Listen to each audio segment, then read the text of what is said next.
আজকে তোমাদের সাথে শেয়ার করব খুব মজার একটা কাঁঠালের পিঠার রেসিপি।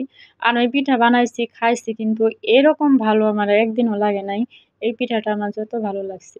যাই হোক, সুখে থাকলে পুতে গেলে তো আজারা আছি, তো ভাবলাম যে মাথার ভিতর কত কিছু ঢুকে, আজারা থাকলে বুঝতে পারেন না, থাকলেই হইছে।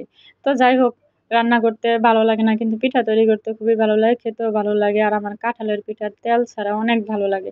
তো এখানে এই কাঁঠালটা ৩-৪ দিন যাবৎ পাকা ছিল। মানে পড়েছিল, ভাবলাম যে এটা কাজে লাগায় নিই আরকি। তো আমি কাঁঠালের পিঠা আবার পছন্দ করি। তো এখানে আটা আর চালের গুঁড়া দিচ্ছি সামান্য পরিমাণ।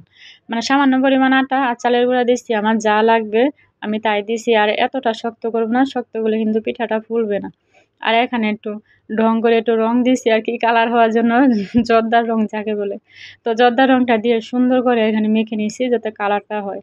যাই হোক, আমি কখনো রং দিয়ে জর্দা রং দেই নাই। আজকে ফার্স্ট দিলাম আরকি। তো একটু রং করছি বললাম কালার করার জন্য। তো হালকা পরিমাণে দিছি যাতে কালারটা একটু মানে জোশ হয় আরকি। মিষ্টি, মিষ্টি হয় আরকি। এতটা গাঢ় ভালো না। তো সুন্দর করে পাতাগুলো বিছায় হালকা পরিমাণ তেল পাতায় মেখে নিছি। কারণ যদি চালটা লেগে যায়, চাল কোনো সময় চালটা কিন্তু ভালো থাকে না। গুঁড়িটা তাই লেগে যাওয়ার সম্ভাবনা থাকে। এই কারণে হালকা পরিমাণ তেল দিয়ে পাতাটা আমি সুন্দর করে মুছে নিছি। নিয়ে সুন্দর করে এটা আমি গুঁড়াটা ছড়িয়ে দিছি। আর আমার তো বলতে মানে এটার ভিতরে আমি চিনি দিছি, লবণ দিছি আর একটু আটা আর হচ্ছে চালের গুঁড়া। যাই হোক, সব মিক্স করে আমি দিছি। আর মিষ্টি যার পরিমাণ। আর এই পিঠাটা খুবই মিষ্টি হয়েছিল। আমি মিষ্টি একটু বেশি দিছি কারণ একটু ভালো করে বানাইছি আরকি। তো এখানে সুন্দর করে সাইজ করে নিছি। আর অবশ্যই পিঠার ভেতরে কিন্তু তেল দেওয়া হয় নাই। আর এই পিঠাটা আমি নরম নিছি কারণ নরম পিঠাটা ফুলে আর খেতে ভালো লাগে, মানে সুন্দর হয়। গ্যাসে কিন্তু ততটা ভালো হয় না, চুলায় যতটা সুন্দর হয়। আর এরপর আমি পরবর্তীতে একটু ঢং করলাম। ঢং করে সুন্দর করে বাদামগুলো দিয়ে দিছি। জানেন না, আপনাদের বলে বোঝাতে পারবো না। বাদামটা দেওয়ার কারণে এত ভালো লাগছে আর ঘ্রাণ রাখছে আরকি। ঘ্রাণটা খুবই সুন্দর হইছে। তো বুঝতে পারলাম যে বাদামটা কেন খায়। সুন্দর করে বাদামগুলো আমি সুন্দর করে এভাবে বিছায় দিতেছি।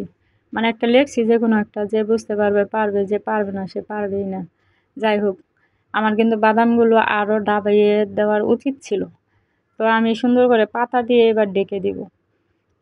আর পাতা দিয়ে ডেকে সুন্দর করে এটা আমি মানে ঢাকনা দিয়ে ডেকে দিছি। ঢাকনা দিয়ে জাল করে সুন্দর করে, অবশ্যই জালটা কিন্তু মিডিয়াম আঁচে হতে হবে। এত জাল দেওয়া যাবে না। আপনার কেক যেরকম রান্না করি সেরকম।